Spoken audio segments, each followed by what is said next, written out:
नमस्कार दोस्तों, कैसे हो। आशा करता हूँ कि आप सभी अच्छे होंगे, स्वस्थ होंगे। आज मैं आप लोगों के लिए योग करने का ऐसा तरीका लेके आया हूँ जिसे देख के आप लोग बहुत ही आसानी से, वो भी सेकंडों में आंसर ला सकते हैं। आप लोग, मैंने अब तक जितने भी वीडियो बनाई है कैलकुलेशन पे, आप लोग उन सभी कैलकुलेशंस की वीडियो को आराम से और पूरा बिना स्किप किए देखोगे तो आप लोगों की कैलकुलेशन बहुत अच्छी हो जाएगी।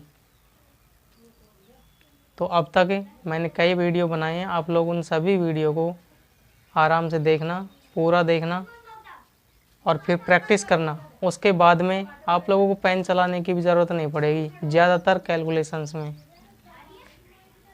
तो आगे बढ़ते हैं अपनी क्लास के अगले एपिसोड में।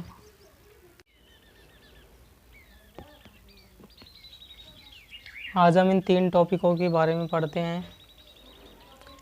देखिए कैसे करते हैं। चाहे कितनी भी बड़ी संख्या हो, बड़ी से बड़ी संख्याओं को हम केवल माइंड में कैलकुलेशन कर सकते हैं। बड़ी से बड़ी संख्याओं का केवल दिमाग में कैलकुलेट कर सकते हैं उनको। तो देखिए, सबसे पहले है, ये 3 टॉपिक है, इन 3 टॉपिकों के ऊपर बात करते हैं। सबसे पहले आता है कि क्रमागत संख्याओं का योग। क्रमागत संख्याएं क्या होती है, सबसे पहले तो ये समझ लेते हैं। क्रमागत संख्याएं होती है जो लगातार चलती हैं। जैसे 1, 2, 3, 4, 5, 6, 7, 8, 9, ये क्रमागत संख्याएं हैं। क्रमागत सम संख्याएं क्या होती है? 2, 4, 6, 8, 10, 12, 14, 16, ये है क्रमागत सम संख्याएं। अब आता है क्रमागत विषम संख्याएं क्या होती है? 1, 3, 5, 7,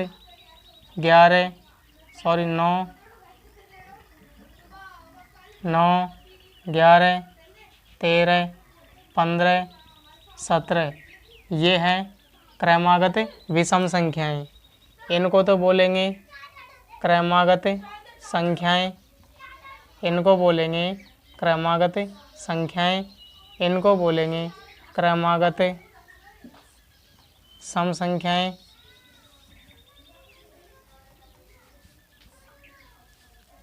क्रमागत सम संख्याएं और इनको बोलेंगे क्रमागत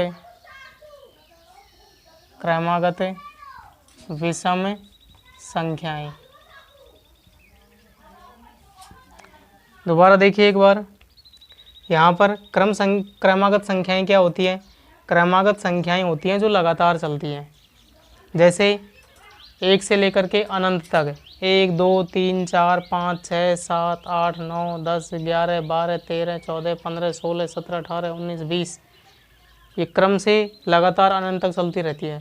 जब तक आप लोगों से बोला नहीं जाए कि यहाँ तक, जहाँ तक कि बोला ना जाए वहाँ तक क्या होती है? चलती रहती है। क्रमागत संख्या यानी कि क्रम से चलती है, बीच बीच में कोई दूसरा अंक नहीं आता, केवल वो क्रम से ही चलती रहती है। अब बोले कि क्रमागत सम संख्याएँ क्या होती है? तो सम संख्याएँ 2, 4, 6, 8, 10, 12, 14, 16, 18, 20, इस तरह से ये भी क्रम से चलती रहती है। अब ये केवल सम है, सम की बोला है यहाँ पर, तो ये केवल सम है, क्रमागत भी है और सम भी है। ये 2, 4, 6, 8, 10, 12, 14, 16 इस तरह से चलती रहती है क्रमागत सम संख्याएं। अब आती है क्रमागत विषम संख्याएं। अब देखिए यहाँ पर क्रमागत यानी कि क्रम से चलेगी, और विषम का मतलब है जिनमें 2 का भाग नहीं जाता, ये संख्याएं विषम संख्याएं, क्रमागत विषम संख्याएं। तो 1, 3, 5, 7, 9, 11, 13, 15, 17, 19, 20, 21, इस तरह से ये चलती रहती है। तो ये तीनों की तीनों संख्याएं तो समझ में आई गई होगी कि ये संख्याएं किस तरह से होती है, इनकी डेफिनेशंस क्या होती है। अब आगे देख लेते हैं इनके योग के बारे में। अपने जो 3 टॉपिक है उनके बारे में देख लेते हैं। सबसे पहले हमारे पास में क्रमागत संख्याओं का योग, यानी कि क्रमागत संख्याओं का योग कैसे करते हैं। देखते हैं कि क्रमागत संख्याओं का योग कैसे करते हैं। अब इसकी दो कंडीशंस हैं, इसकी दो कंडीशन है। अब वो दो कंडीशन कौन कौन सी हैं? इसकी दो कंडीशन है कि एक तो जो क्रमागत संख्याएं हैं उसके जो डेटा हैं, उसके जो आंकड़े दे रखे हैं, वो उनकी संख्या क्या होनी चाहिए? उनकी संख्या सम भी हो सकती है और विषम भी हो सकती है। आंकड़ों की संख्या सम या विषम दोनों ही हो सकती है। तो सबसे पहले तो पहला टॉपिक है क्रमागत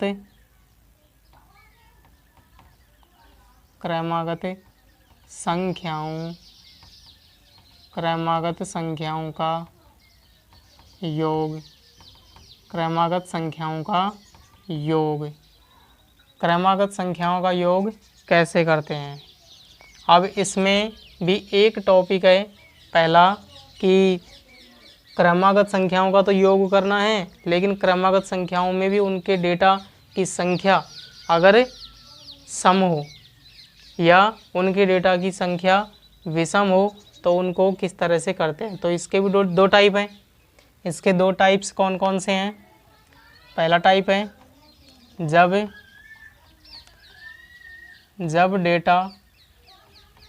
डेटा या आंकड़े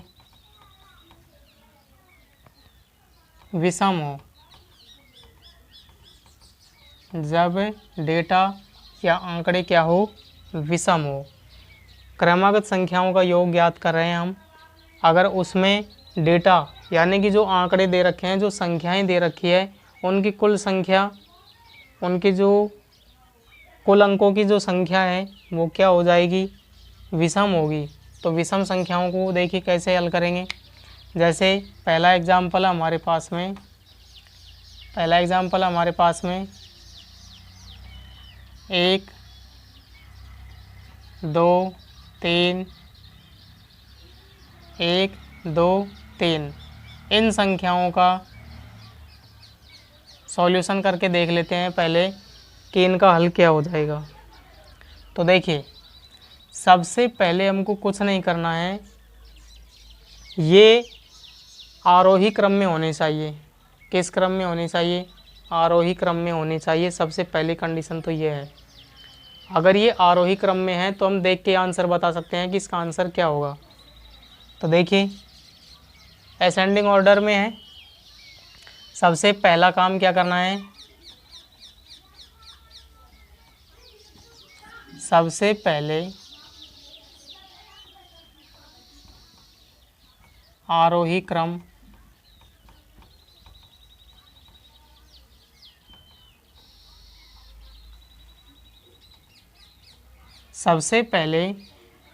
क्रम में यानी कि असेंडिंग ऑर्डर में लिखेंगे।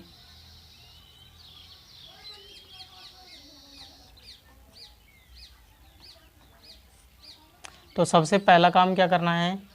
हमको सबसे पहले जो डेटा हैं उनको आरोही क्रम में यानी कि असेंडिंग ऑर्डर में लिखना है। उनको आरोही क्रम में लिखना है हमको। अब आरोही क्रम में लिखेंगे। अब यहाँ पर तो मैंने ये पहले से ही आरोही क्रम में लिख रखा है, तो इसमें तो कोई दिक्कत ही नहीं है। तो देखिए जब डेटा या आंकड़े विषम हो, तो विषम का मतलब है कि 1 2 3 इनकी जो संख्या है वो क्या है? विषम है।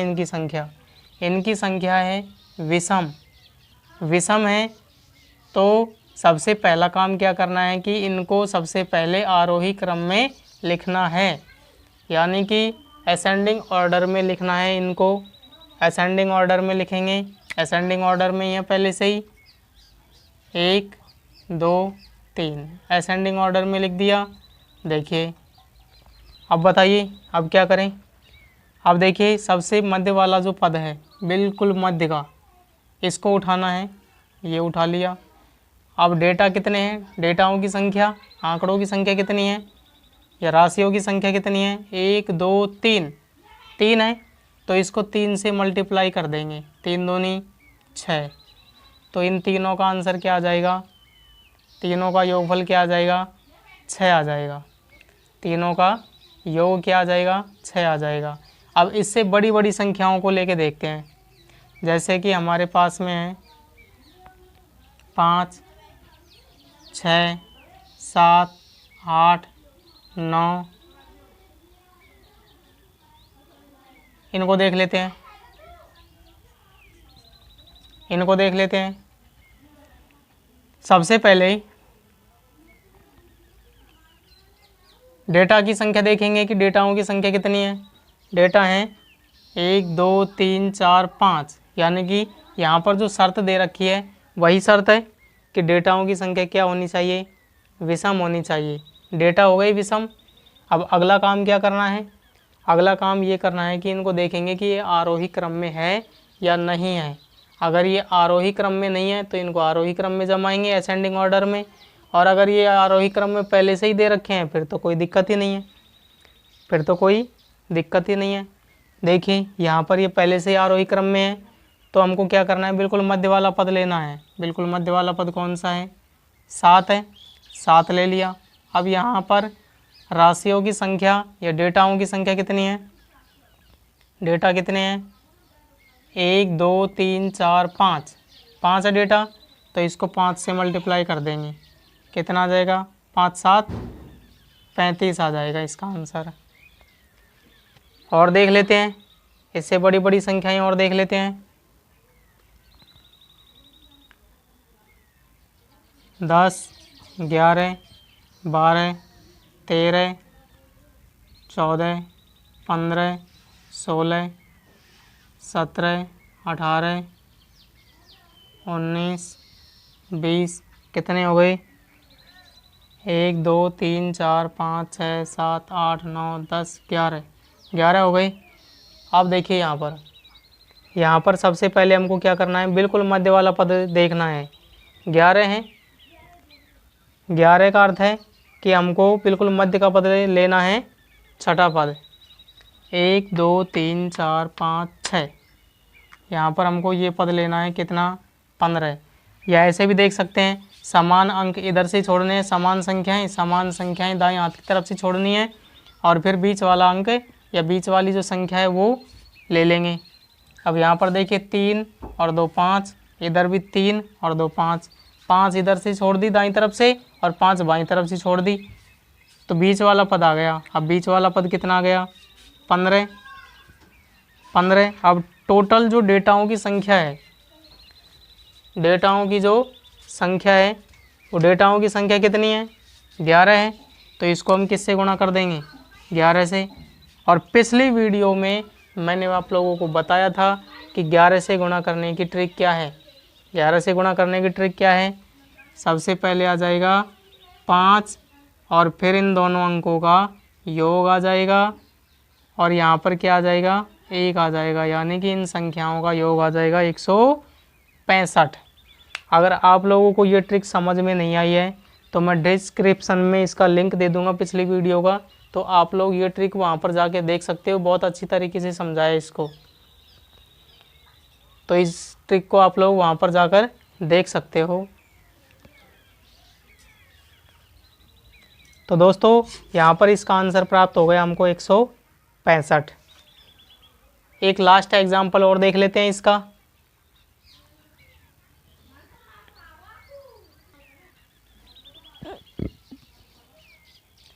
और संख्याएं देखिए,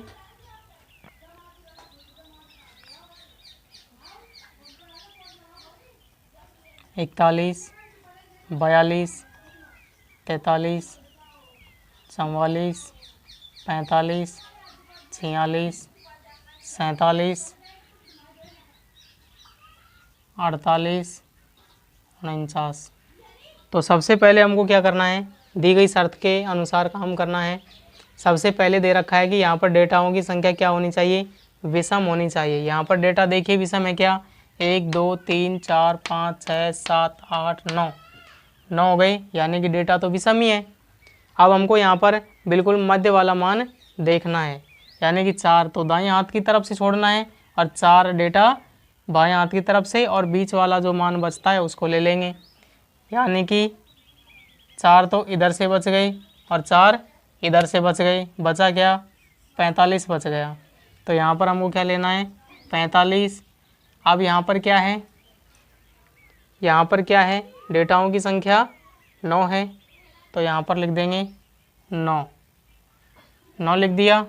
अब हमको क्या करना है, यहाँ पर 5 से मल्टीप्लाई कैसे किया जाता है, जिन संख्याओं के इकाई के अंक 5 होते हैं उनको किस तरह से मल्टीप्लाई करते हैं, वो ट्रिक भी मैंने बता रखी है। तो आप लोग डिस्क्रिप्शन में जाके इस ट्रिक को देख सकते हैं। यहाँ पर बता देता हूँ मैं थोड़ा बहुत। तो देखिए यहाँ पर इसकी ट्रिक क्या हो जाएगी, 45 का 2 गुना करेंगे और 2 का भाग देंगे। 45 का 2 गुना और 2 का भाग। 45 का 2 गुना क्या होता है 90, इसको 9 से गुणा करेंगे और फिर 2 का भाग दे देंगे। देखिए इनको गुणा करेंगे 9 को 90 से, 9 9 81, 1 0 है तो 1 0 लगा देंगे और फिर इसमें 2 का भाग दे देंगे।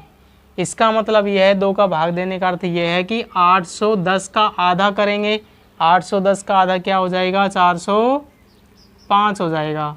810 का आधा कितना हो जाएगा 405 हो जाएगा। तो हमने सेकंडों में इसके आंसर निकाल लिए दोस्तों। अब आप लोग देखोगे कि इतनी बड़ी संख्याओं को अगर हम आराम से जोड़ जोड़ के करेंगे तो हमारे पास में आंसर आने में काफ़ी समय लग जाएगा। तो इस तरीके से आप लोग सेकंडों में केवल दिमाग में ही कैलकुलेट कर सकते हो इनको। अब देखते हैं अगला पॉइंट। अगला पॉइंट क्या है, देखिए इसका अगला पॉइंट है कि जब डेटा या आंकड़े सम हो। अभी हमने पढ़ा कि अगर आंकड़ों की संख्या क्या हो, आंकड़ों की संख्या हो विषम, तो कैसे आंसर निकालते हैं, कैसे हल करते हैं उसको। और अब है कि आंकड़े अगर सम दे रखे हों तो कैसे करेंगे। तो सबसे जो पहली शर्त है वो यही है कि सबसे पहले जो डेटा है वो आरोही क्रम में होने चाहिए, यानी कि असेंडिंग ऑर्डर में होने चाहिए।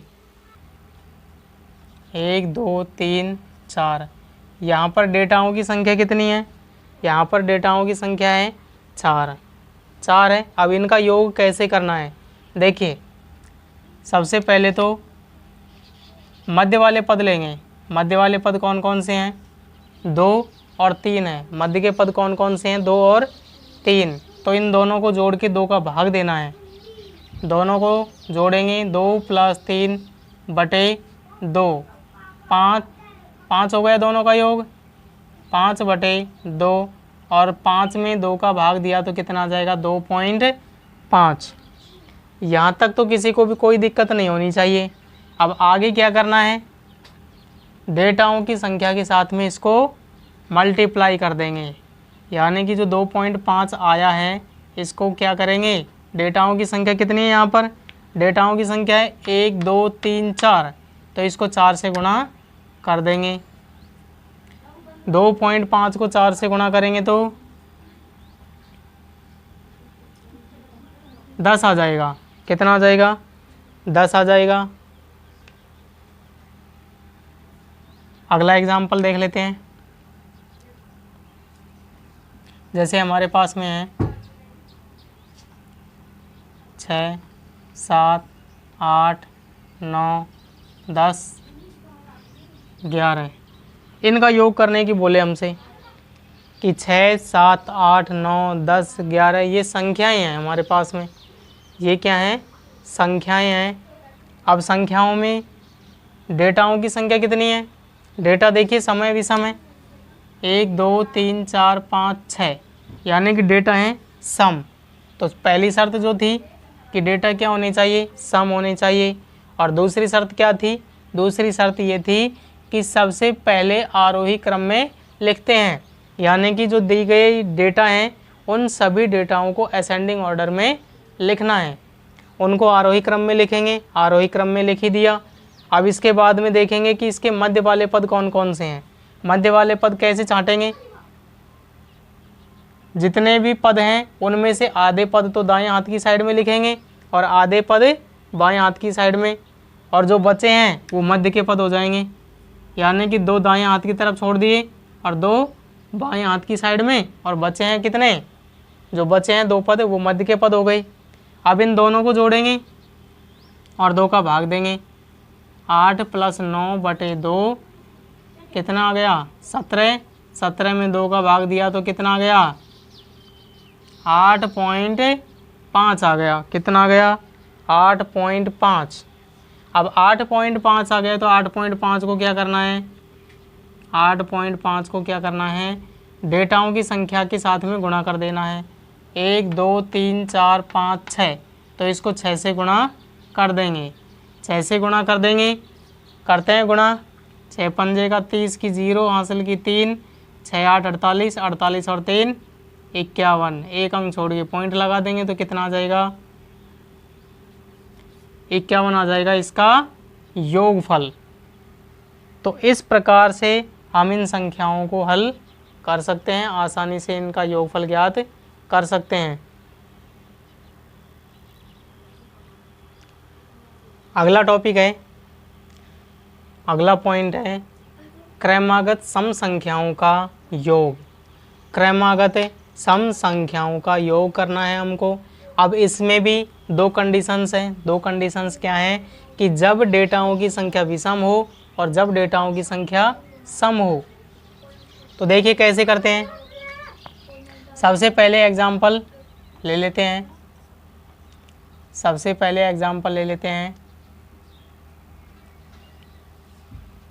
2 4 6, सबसे छोटी संख्याएं लेके देख लेते हैं। सबसे पहले तो 2 4 6। अब इसमें क्या करना है, बिल्कुल मध्य वाला पद देखना है। बिल्कुल मध्य वाला पद कौन सा है। अब देखिए इसमें भी सेम कंडीशंस हैं, जैसा हमने पहले वाले पॉइंट में किया था ना, सेम वही कंडीशंस यहाँ पर भी है कि डेटाओं की संख्या क्या होनी चाहिए, विषम होनी चाहिए।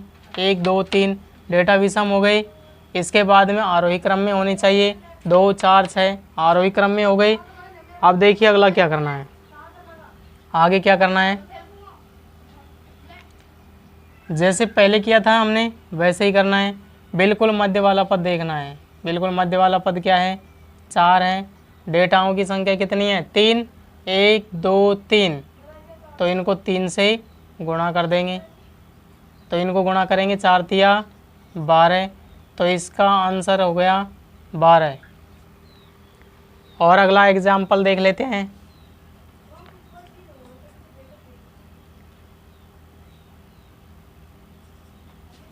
6 8 10 12 14, इसका देख लेते हैं।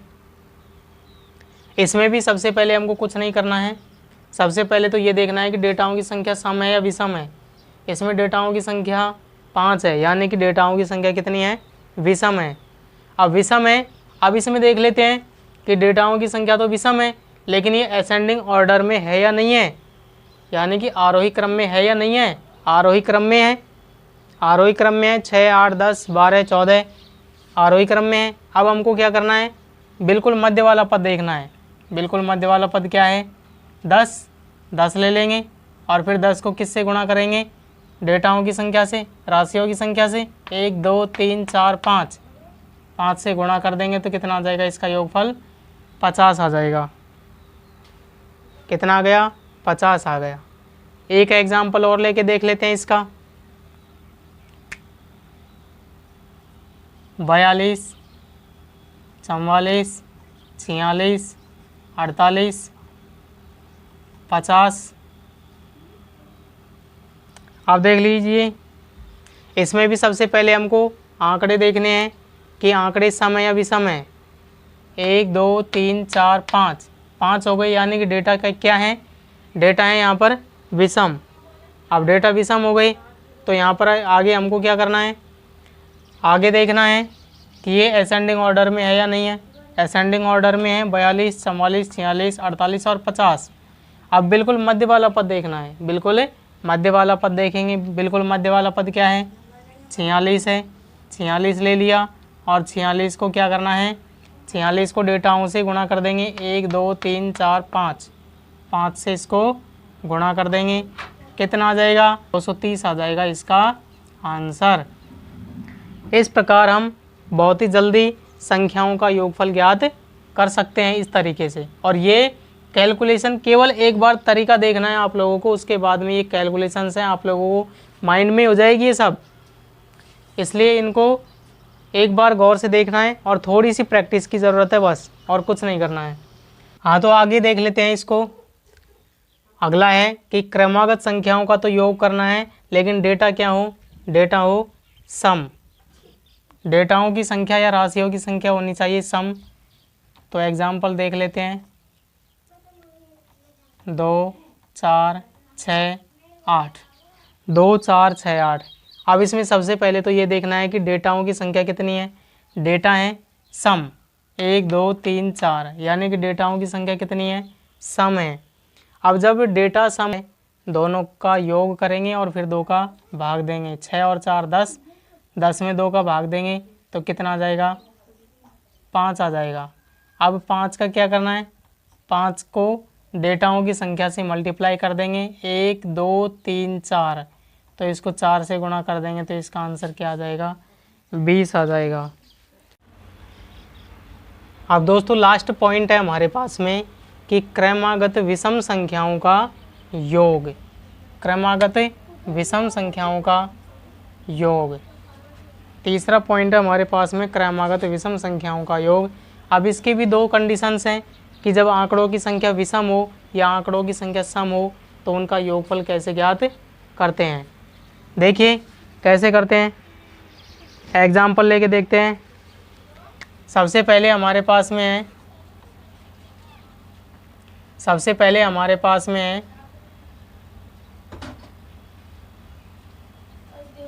1 3 5 और आरोही क्रम में भी लिख रखे हैं इनको।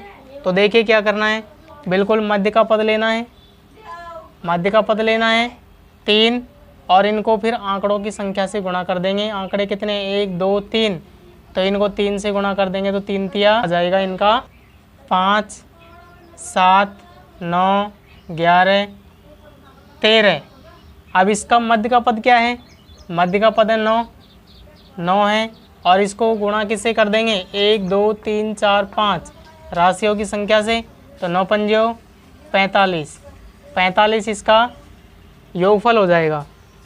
और अब इनमें देख लेते हैं मध्य का पद कौन सा है, मध्य का पद है 27, और इनके डेटाओं की संख्या कितनी है, 1 2 3 4 5, डेटा है 5, तो इसको 5 से गुणा कर देंगे। अब 5 का ट्रिक मैंने पहले बता ही चुका हूँ मैं, तो यहाँ पर 27 को 5 से गुणा करेंगे, 5 का 2 गुना 10 और फिर 2 का भाग, यानी कि 270। 270 का आधा कितना हो जाएगा, 270 का आधा 200 का आधा 100 और 70 का आधा 35, यानी कि 135 इसका आंसर आ जाएगा। अब ये तो हो गई कि डेटा क्या हो, विषम हो। अब डेटाओं की अगर संख्या सम होती है तो कैसे इनको हल करते हैं देख लेते हैं। अब अगला पॉइंट है कि जब क्रमागत विषम संख्याओं का योग ज्ञात करना हो और डेटाओं की संख्या हो सम, तो देखिए कैसे करेंगे। हमारे पास में एग्जाम्पल है 1 3 5 7, इनका योगफल कैसे ज्ञात करेंगे। डेटा है सम, आरोही क्रम में भी है, तो बीच के 2 पदों को जोड़ के 2 का भाग दे के 5 और 3 8, 8 में 2 का भाग देंगे 4, और फिर 4 को किससे गुणा कर देंगे, 1 2 3 4 से गुणा कर देंगे तो इनका योगफल आ जाएगा 4 चको 16। अगला एग्जाम्पल देखिए, सबसे पहले है 7 9 11 13 15 17, इनका योगफल देखेंगे। अब इनका योगफल करेंगे। इनका योगफल कैसे ज्ञात करते हैं, सबसे पहले तो आंकड़े देख लेते हैं कि आंकड़े सम है विषम है। 1 2 3 4 5 6 आंकड़े सम है, तो बीच के 2 पद लेंगे, 11 + 13/2। 11 में 13 जोड़ा तो 24/2 बराबर 12।